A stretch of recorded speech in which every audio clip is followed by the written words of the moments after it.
Hey y'all, welcome back. It is me, Britt Reacts. I'm so glad you all love the Oversimplified World War II Part 1 video because I'm obsessed. And so we're going to react to Part 2 right now. Let's get into it. And now that I know this is an ad, I won't be confused. This video was made possible by Skillshare, an online learning community. Stick around until the end of the video to learn how you can get an exclusive deal just for Oversimplified viewers. So what else is happening? Well, when I said Britain was all alone, that wasn't entirely true. Many Commonwealth nations and other allied colonies had joined the war in Britain's support. They would play a key role throughout the war, particularly in the African and Italian campaigns. On the Axis side, Germany, Italy, and Japan signed the Defensive Tripartite Pact, bringing their military alliance even closer together. The Soviet Union's war against Finland should have been an easy victory, but it became a humiliating struggle, and their military ineptitude was put on full display. In the end, they did force the Finns to sue for peace. Then, they continued their honorable campaign of pushing around much smaller countries by annexing the Baltic states and part of northern Romania. France's colonies in equatorial Africa were like, heck no, we aren't going to join the Germans, and they all pledged their allegiance to free France, except for Gabon, which had to be taken by military force. The Allies also tried to capture the strategic port of Dakar, but that ended in failure. Mussolini had seen Hitler's successes, and he thought now it was Italy's time to shine. I'm going to pause right there because that graphic is hilarious. I have a couple of things to address. Number one, fun fact, Ludacris, the rapper Ludacris, his wife is from Gabon. Like, they have a home there. Like, her mother still lives there. They go there every summer and spend their whole summer there. It's kind of the only reason I know anything about Gabon. All right, so in reference to some of you in the comments on my first video, number one, can we be kind? Like, I don't ever claim to know everything, but I love learning new things. And that's like the whole reason why I react to so many of these history things, is because it's just not like, it's never been a real interest of mine. And so I don't, you know what I mean? Like, I was in grade school 20 years ago. I graduated high school in 2006. I did maybe a semester of college. Like, it just isn't my cup of tea to have sat around and really had retained or dive any deeper into what I like learned in high school. I was just trying to get by. So like the whole like, how did you not know that thing? Like, everyone doesn't know what you know, and you don't know what other people know. That doesn't make you less than stupid or anything. Like, some of you were, the comments were like very judgmental. Like, I already made it clear, like, I don't know these things. That's why I'm watching these videos. Why would I watch these videos if I knew these things? Like, are you guys okay? Second of all, there was a teacher, a former teacher or a teacher that commented and said, to his understanding, he had taught all of this stuff. This wasn't something that we didn't learn. It's just that kids don't give a crap. Like, they don't retain this type of stuff because most of them don't care. Circling back to my first point. And so I think, and then he said, like, these videos are entertaining, and they are. These videos are way more captivating than just making kids read out of a book. Another great point. And so, yeah, I just needed to give you those things because I was reading some of your comments and I'm like, I'm sorry, are you judging me? And then I think a lot of you think I'm a lot maybe older. I'll be 37 this month. Shout out, it's my birthday month. My birthday wish list is in the comment or in the description of this video if you care. You don't have to, no one's obligated, I'm just letting you know. Not a shameless plug at all. I have no shame. But yeah, like I'm 37 years old. I was not around for World War I or World War II. Like, I was barely like aware of the Iraqi war. Like, I knew it was going on, but I was still very much like a self-centered teenager. These type of things just simply did not matter to me. That was another good point that the teacher made in the comments, was like, kids don't care about this stuff, but as you become an adult, like what's happening in the world, both now, present, past, future, all starts to matter more. And I think that was another really valid point. So just like, take it easy on people. Like, some I don't get offended by it because, like, all you're doing is raising my engagement and sense, in turn, like, raising my AdSense, my revenue. So like, hey, shout out to you for your mean comment. But yeah, like, y'all gotta learn to like, take it easy. Everyone doesn't know what you know, and because someone doesn't know it doesn't mean they're like bad off. Like, some people just don't know. Anyway, back to our Italian friend here. That ended in failure. Mussolini had seen Hitler's successes, and he thought now it was Italy's time to shine. So he tried to take British Somaliland, and that went pretty well. Then he tried to take Egypt, and that went less well. Then he tried to take Greece, and that went really badly. Churchill began referring to Italy as Europe's soft underbelly. That's He began favoring a wicked military campaign rude. from the south and started sending British troops to Greece. All of this had Hitler pretty concerned, and he moved to protect his southern flank. He had been getting friendly with Hungary and twisted their arm into signing the Tripartite Pact and joining the Axis powers. Romania was also eager to join for protection against the Soviet Union. The Tripartite Pact was designed to prevent any other countries from deciding to join the Allies, specifically Britain's old ally, the pesky United States of America. When war first broke out, American public opinion was strongly against joining in. In 1940, there was an election. The Republican candidate said, "I will not send any young Americans to die in Europe," and sitting President Franklin D. Roosevelt said, "I will also not send any young Americans to die in Europe. Unless I have to, then I might." But- and Roosevelt won. Churchill And I asked him will. to join the war, but Roosevelt said, "No can do, Winston. But you know what? Here, have some weapons." America began supplying the Allies with food and munitions, but there was one problem. German U-boats were sinking thousands of Allied supply ships in the Atlantic, including American ones. If the Germans could Thanks to the fat electrician, I know what a U-boat is. It's a submarine. I hope. I think, right? Yes. were sinking thousands of Allied supply ships in the Atlantic, including American ones. If the Germans could sever Britain's supply line, Was the that UK right? would starve. Throughout the war, the Allies had to come up with better technology to fight the U-boats. Improved radar, aircraft with longer range, better weaponry and convoy tactics. At one point, a man even called a meeting and said, "Pikecrete. You take some wood, you take some ice, you put them together, you get pikecrete." And then he pulled out a gun and shot some wood and it shattered. And then he shot some pikecrete and the bullet ricocheted off it and hit someone else in the conference room. Yikes. Then they tried to make a pikecrete aircraft carrier, but that idea was scrapped because that's a really dumb idea. In the end, Alan Turing and his team of codebreakers cracked Germany's Enigma code, and the U-boats gradually became less and less of a threat. Back in Africa, Britain decided to push Italy out of Egypt. Hey, that was pretty easy, so they kept going. Hitler realized he was going to have to finally step in and do something. He went to Bulgaria and Yugoslavia and said, "Hey, I'm going to move troops through you to get to Greece, so either join us or, be invaded." Bulgaria Yikes. opted to join them. Yugoslavia opted to be invaded. Then Greece finally fell to the joint German-Italian What a catch-22. Join us or be invaded. There's no positive way out of that. Yikes. opted to join them. Yugoslavia opted to be invaded. Then Greece finally fell to the joint German-Italian invasion. The British had moved troops from North Africa to fight in Greece, which helped Rommel and his tank divisions push the British back to Egypt. And they could have kept going, but a small, mostly Australian force held out under siege for 8 months in Tobruk, denying the Germans a strategic port city and disrupting their supply line. Despite wow. having some success in the Middle East, the British didn't seem like any real threat for now. Hey, Soviet Union, look out! Oh! With 3 million troops, Hitler launched the largest ground invasion in history, and Stalin was far from ready. Both Churchill and Roosevelt had warned him of an impending attack, but he dug his head in the sand and the Soviets didn't stand a chance. Germany made staggering progress, with huge encircling movements capturing mind-boggling numbers of Russian troops. 250,000 at Bialystok, Minsk, 300,000 at Smolensk, nearly 700,000 at Kiev, and again over at a Vyazma million. and Bryansk. almost- Leningrad that's was 2 put under a million. siege that would last an insufferable 4 years. The invasion of Russia had been Hitler's main ideological goal from the beginning, and his hatred for the ethnic peoples there was now unleashed in all its fury. The Eastern Front of the Second World War was brutal for all that endured it. The Germans were now inside of Moscow, This is and so that's sad. it. It's all over. But then it happened. It got cold. Stupid cold. Hitler had hoped the Soviets would give up before winter, but they kept fighting. His commanders came to him and said, "Can we please dig in for the winter and wait until spring?" "No, keep going." But oil is literally free. I didn't even think about this. The weather elements that the Russian military was completely used to, I suppose, would have a big effect on Germany. I've never thought about that. All right. Freezing inside our vehicles. That's for the winter and wait until spring? No, keep going. But oil is literally freezing inside our vehicles. That's fine, keep going. We're having to leave the corpses of our What? frozen horses by the side of the road so we can still find our way in the snowdrift. That's Perfectly fine. normal. Keep going. Hitler hadn't given his millions of men winter clothing and supplies because he thought he really should have won by now. Then, Stalin called in troops from the Siberian front, specially trained to fight in the extreme cold, and the Germans were no match. They were now being pushed back. They had no choice yeah. but to dig in and wait for winter to end. It's like when it snows in the South.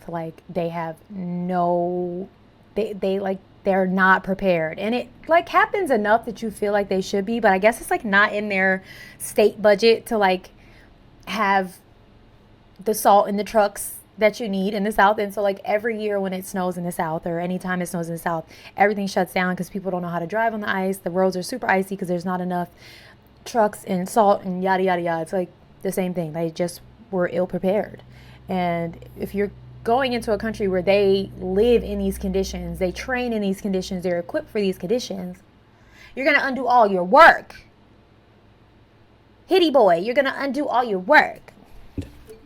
Germany's victories were staggering, and Japan was eager not to miss the victory bus. Their war in China had come to a standstill, but they wanted to keep expanding their sphere of influence and getting those sweet, sweet raw materials. They began making plans to expand southward, but there was a problem. Southeast Asia was heavily colonized by America and Great Britain. It was also full of ocean. Ocean meant naval combat, and there was no way the Japanese Navy could stand up to the US and the UK. So they thought, wouldn't it be nice if we could destroy their navies before we begin our conquest? And so it was. On December 7th, 1941, the Japanese launched a surprise air raid on the U.S. Pacific fleet at Pearl Harbor and inflicted a huge amount of damage. They also attacked British colonies in Southeast Asia. Roosevelt had no choice but to declare war on Japan, and so did Churchill. Hitler then declared war on America, even though he totally didn't have to. The attack on Pearl Harbor seemed like a big Japanese victory, but they didn't attack... Hitty was like, you're declaring war. No, I'm declaring war. I declare war, shoot. His name is Hitty now, if you don't know. I've nicknamed him because I just don't like saying his full name. It's just like, yuck. What a terrible name. Even though he totally didn't have to. The attack on Pearl Harbor seemed like a big Japanese victory, but they didn't attack any of the naval repair yards, fuel storage tanks, or the submarine base, meaning the Pacific Fleet would be up and running again pretty soon. In the meantime, though, the Japanese were able to begin their conquest. They took Guam, the Gilbert Islands, Wake Island, Hong Kong, and the Philippines. That was a good point. Like, you destroyed what was, but you didn't destroy what could fix what you messed up. Like, talk about stupid. Japanese were able to begin their conquest. They took Guam, the Gilbert Islands, Wake Island, Hong Kong, and the Philippines. They forced Thailand to join them so they could march their troops through to Malaya. They swept through Singapore, North Borneo, the East Indies, New Guinea, the Solomons, and they were now threatening northern Australia and the borders of India. Japan's victory had been as staggering as the Germans, and it reinforced the Japanese idea that this was a divine war which they were destined to win. But their victories had been based on speed, not power, and power would eventually catch up with them. For now, though, in all occupied nations, the people suffered. Persecution. Shout out to Oversimplified for this map. It has been a very good tool for me visually to understand who had what. Like, honestly, shout out to y'all on the editing team. For now, though, in all occupied nations, the people suffered. Persecution, forced labor, harsh punishments for any who spoke out against their occupiers. In Europe, the Nazis were rounding up ethnic minorities and other unwanted groups and individuals. In particular, millions of Jewish people would suffer through the terrible events of the Holocaust. Brave resistance movements rose up in defiance of their invaders, while the people held out for hope. And hope was coming. Winter was over, and Hitler could continue his push eastward. But this time, he switched up his strategy. He wanted to focus on the south. His plan was to cut off the Russian armies in the Caucasus, an area full of oil, and then invade the Caucasus and take all the oil. His forces moved across the north with ease, and Hitler got cocky. He rerouted the 4th Panzer Army south early, leaving the 6th Army to complete the encircling movement alone. I think that's such a good word for, like, why dictators so often fail is because of their own cockiness. Like, they literally can't get enough power, and so they end up really, like, overshooting their shot and shooting themselves in the foot. I don't know, that's just like such a good word for who I think Hitty was. He rerouted the 4th Panzer Army south early, leaving the 6th Army to complete the encircling movement alone. To do so, the 6th Army had to reach and take the key Soviet city of Stalingrad. The Russians defended it fiercely, and Stalingrad saw some of the harshest fighting of the entire war. The Soviets held up the German advance for 5 months as they battled in the war-torn city, which bought them valuable time. When the Germans had first launched their invasion a year earlier, the Soviets had moved their factories to the east. Those factories had been building a butt-ton of tanks and aircraft and getting the Soviet army up to the east. Those factories had been building a Why would he do that? Out of all the butts, why did we pick the horse's butt? Is there some symbolism there that I'm missing? It's very likely, but I just, again, it reminds me so much of Casual Geographic. His quick wit, his like really in and out jokes. Like, what? Why did we need this? A ton of tanks and aircraft and getting the Soviet army up to scratch. Now, it was ready. Stalin gathered his new and improved forces around the city, and in an attack that resembled Hitler's own encirclement tactics, they began surrounding the 6th Army.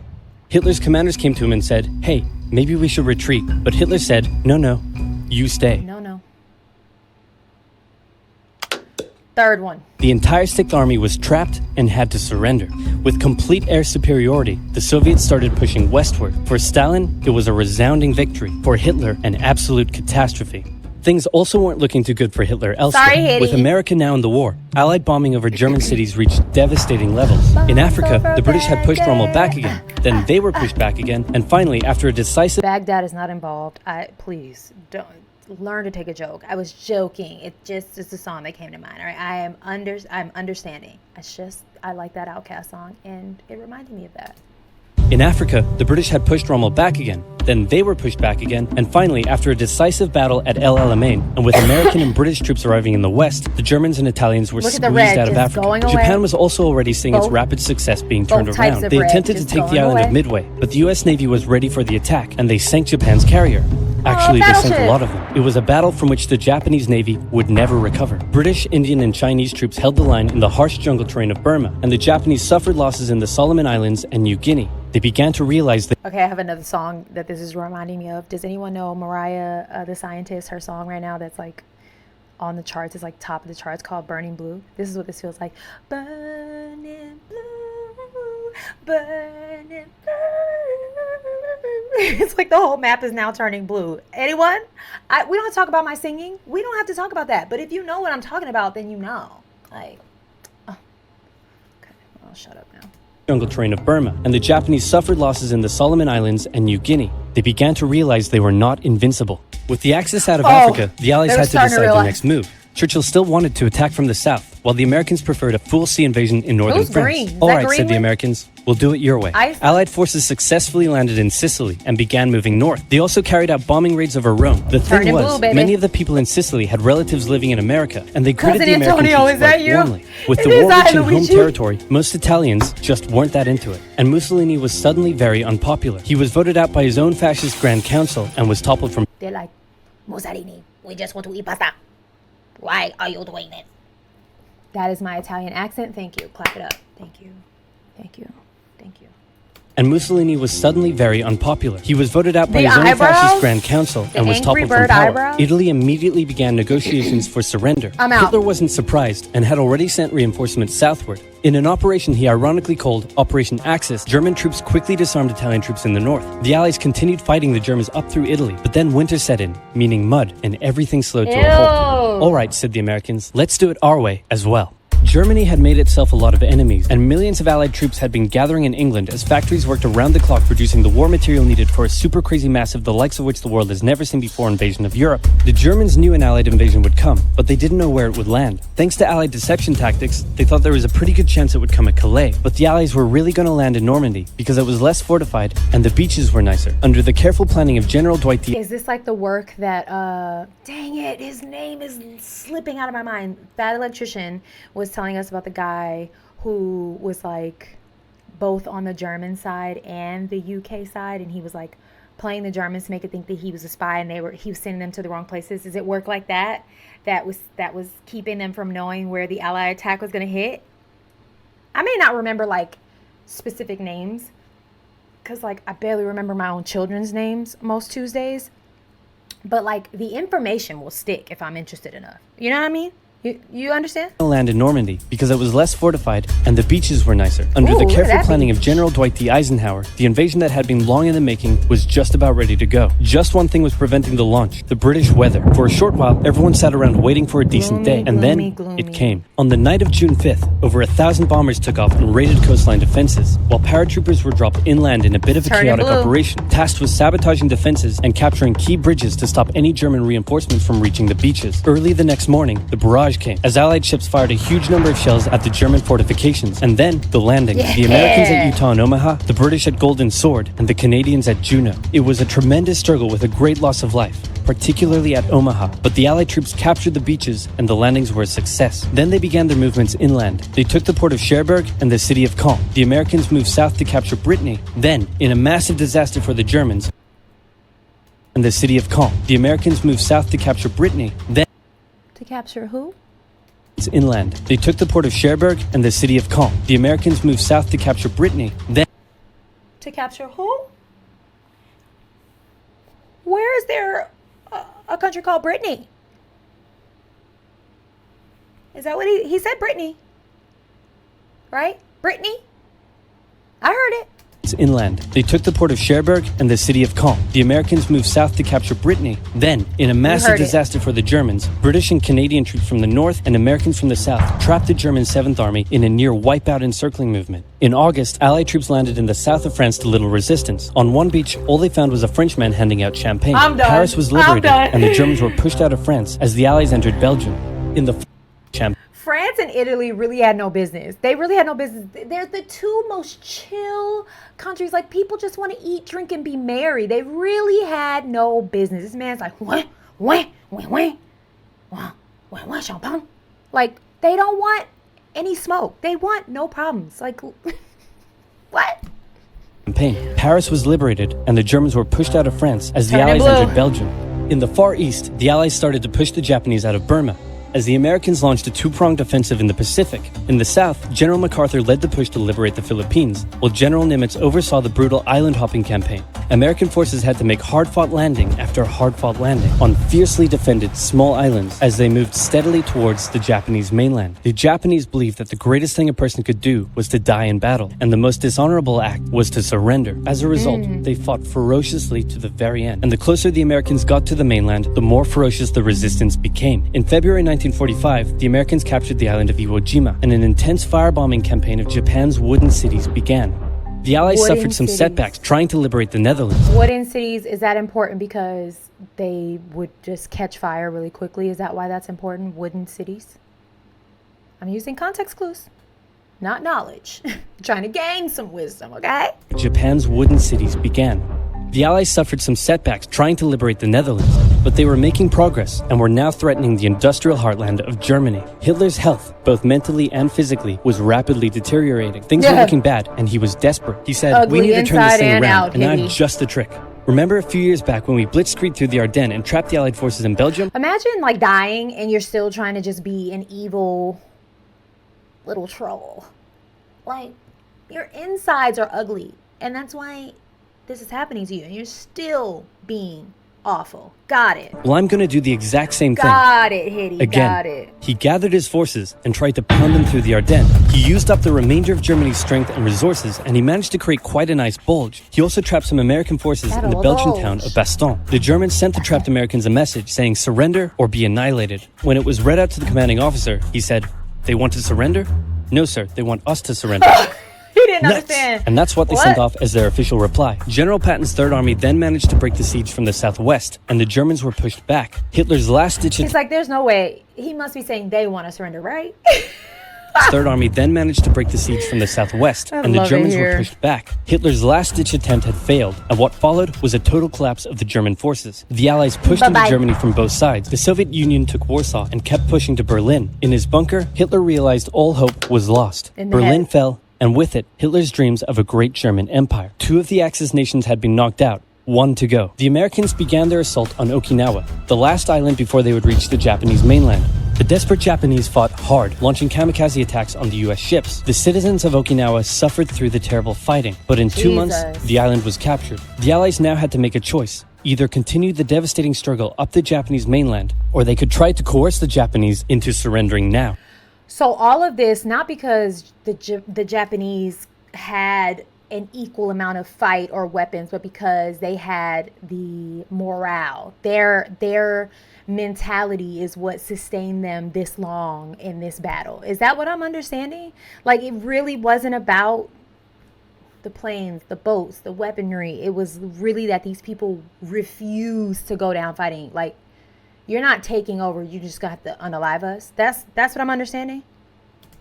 Right? In July, the first successful atomic bomb test took place in New Mexico, and the destructive weapon was ready for use. America and the UK were also seeing the Soviet Union not so much liberating as occupying its captured territories, and so they wanted to put on a show of force. On August 6th, the A-bomb fell on Hiroshima. Then, on the 9th, Nagasaki. I'm sorry, that's not Hiroshima. He said Hiroshima. That's not Hiroshima. That's not how you pronounce that. We are so American. Is it Hiroshima or Hiroshima? On August 6th, the A-bomb fell on Hiroshima. Then, on the 9th, Nagasaki. The cities were reduced to rubble. That sucks for the civilians who have nothing to do with the war. Let me be clear, that sucks. The people living there, It was That's a what- terrible that's feat, what I'm saying, but for the that's all. Allies, it achieved their main aim. In September, the emperor announced Japan's surrender, saying the war situation has developed not necessarily to Japan's advantage. After it's a 6 nice years, way of- war was finally over. The Allies occupied Japan for 8 years. The emperor was allowed to keep his position, but General MacArthur made sure this picture was printed in the Japanese press to display Ooh. to the Japanese people that their emperor was Who's the boss? They put this man in a penguin suit. Oh. MacArthur made sure Not this so picture was tall. printed in the Japanese press to display to the Japanese people that their emperor was not the divine, powerful being they had believed. Germany was divided between that's America, the UK, France, and the wild. Soviet Union. In 1949, the Allied sectors were united into West Germany. The Second World War had been more terrible and destructive than the first. In its aftermath, two major superpowers with two very different ideologies had come out victorious, and the tension between the two of them would create a new kind of war. A very, very cold one. Wow, Churchill, that looks just like me. And Love your the app is doing really foreshadowing. well. And this quesadilla you made is to die for.